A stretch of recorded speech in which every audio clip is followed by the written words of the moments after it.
Good Tuesday morning, everyone, and welcome to KSAT News Now. We're coming to you from the KSAT 12 newsroom, and we're going to be talking about a lot of things on today's show, including the weather. We saw some big winds come in. Sarah Spivey is hanging out right now to my left.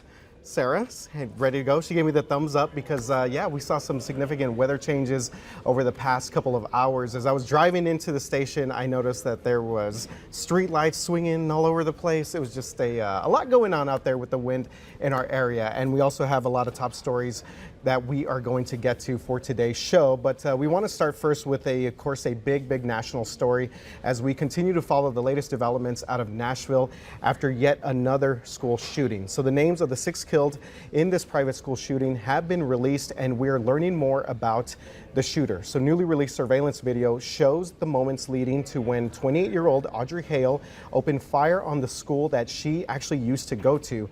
The young victims are all 9 years old and have been identified as Evelyn Dickhouse, Haley Scruggs, and William Kinney. The head of the school there, Catherine Kuntz, was also killed, along with teacher Cynthia Peak and custodian Mike Hill. Just need to embrace those that are grieving, because we grieve with them. All right, and you just heard from a parent right there after this, again, just horrible private school shooting there in the Nashville area. So authorities say that Hale fired at officers from a second-story window, and according to police, 2 officers ran towards the gunfire, shooting and killing Hale just 14 minutes after the first 911 call. So some very swift and rapid response there from law enforcement. Overnight, police said that they found more guns and evidence at Hale's home. Now, a motive remains under investigation in this school shooting, and it is something that, of course, we will continue to follow. Back here closer to home, the Ecumenical Center is speaking on this tragedy there in Nashville, hoping to help parents talk to their kids about these types of situations. So we spoke with the CEO of the center. Her name is Mary Beth Fisk, who told us some of what we can do to help our kids feel safe while at school. Whenever we hear of these circumstances, of course, our first and immediate thing is to think about our own children, or the children to think about what happens if this occurs in my school. So again, listening to your child, giving them an opportunity to ask questions, and be a compassionate ear. Let them know they're loved. Let the child know that they're safe, and let them know that the schools are taking all the precautions that they can to keep them safe. Yeah, very important information there for a guardian or a parent. As we all know, these situations just seem to continue to happen here. So you can also make a plan with your children if they sense danger. Have a plan on who your child can go to in order to get help before a bad situation even arises. And we'll continue to follow the very latest developments on this story on air and online at ksat.com. Okay, now to a developing story here closer to home that's getting a lot of attention on KSAT 12 and on our website as well. Just months into the second term of Bexar County District Attorney Joe Gonzalez, employees resigning from his office describe a hostile and toxic work environment that's been hampered by harassment, a lack of communication, and accountability. As departures from the Bexar County District Attorney's office stacked up last year, so did the complaints. KSAT Investigates reporter Dylan Collier spoke with more than a dozen former employees for this story.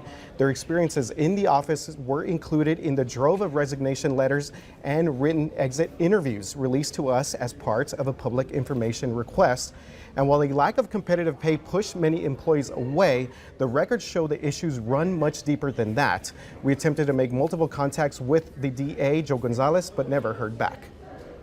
DA, this is our last attempt to contact you. Can we talk for 90 seconds about the personnel issues in your office? No, afterwards I said I'll give you and some I've got to pick my daughter up from soccer. I've got a sorry to family hear just that. like you. We were told that you would be available before the event, so that's why we're here. We've Okay, emailed your office for weeks. I'm sorry that you were told that, Chief. How are you? So but I've got to respect what we're doing here tonight. And so no comment on the complaints against you and your administration by former employees? I don't know what you're talking about, complaints. All right, and there you heard the back and forth between Dylan Collier and the District Attorney Joe Gonzalez. So our investigation came on the same day that Mr. Gonzalez released data on pay disparity. A statement from his office called the effort to recruit and retain employees, quote, almost insurmountable, end quote.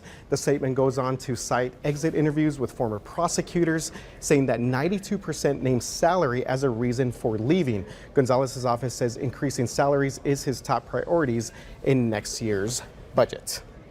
All right, so moving on now to another big story here, and that is, of course, the weather. Yeah. Sarah Spivey hanging out with me on a Tuesday morning. Good morning, RJ. Good Yeah, morning. you mentioned earlier the winds. Yes. The winds are the big story out there right now. Yeah, I saw, again, I was driving in, I saw street lights kind of swinging all over the place, and trees, bushes. Yeah, I was like, okay, we got something coming in here. Absolutely. And you know, sometimes with these winds, we can see power outages from CPS and you know, as tree limbs get onto the power lines. But the good news is that has not been the case.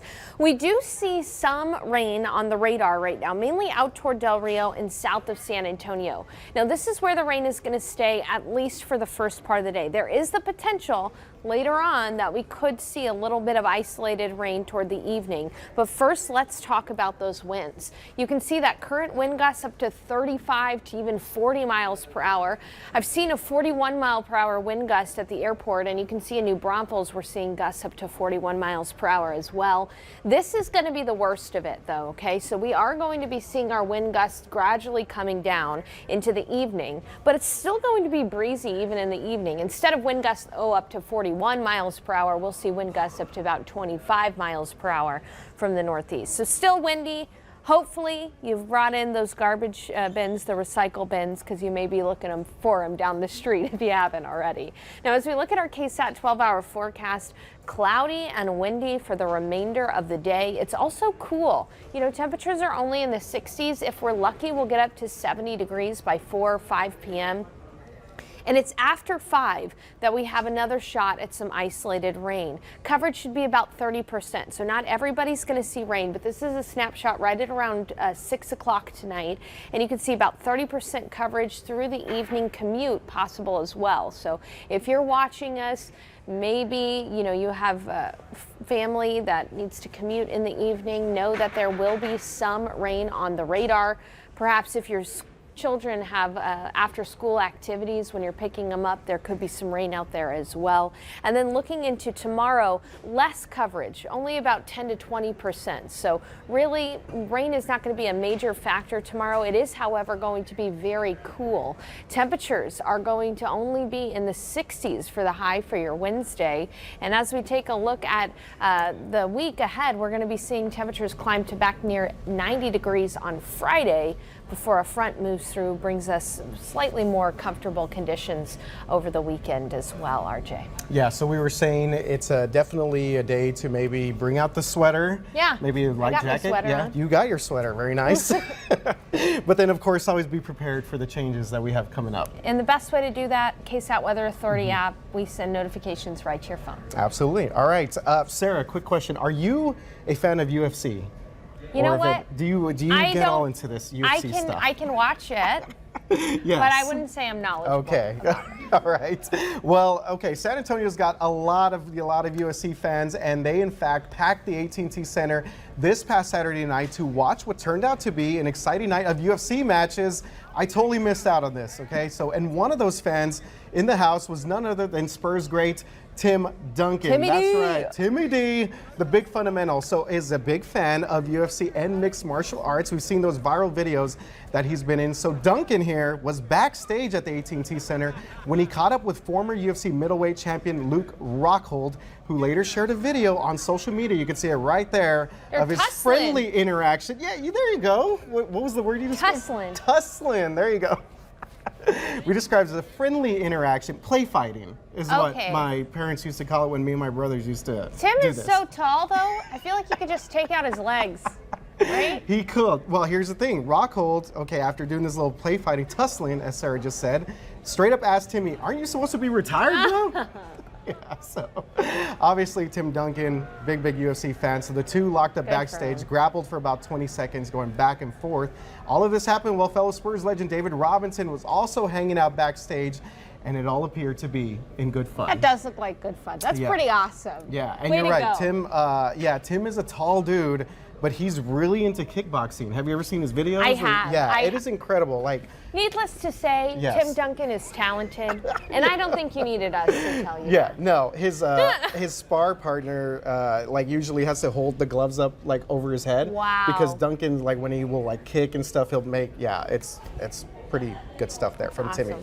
Yeah, so great stuff there. The Spurs actually will be back on the court tomorrow, back here at home at the AT&T Center. All right, so we're going to wrap things up for today.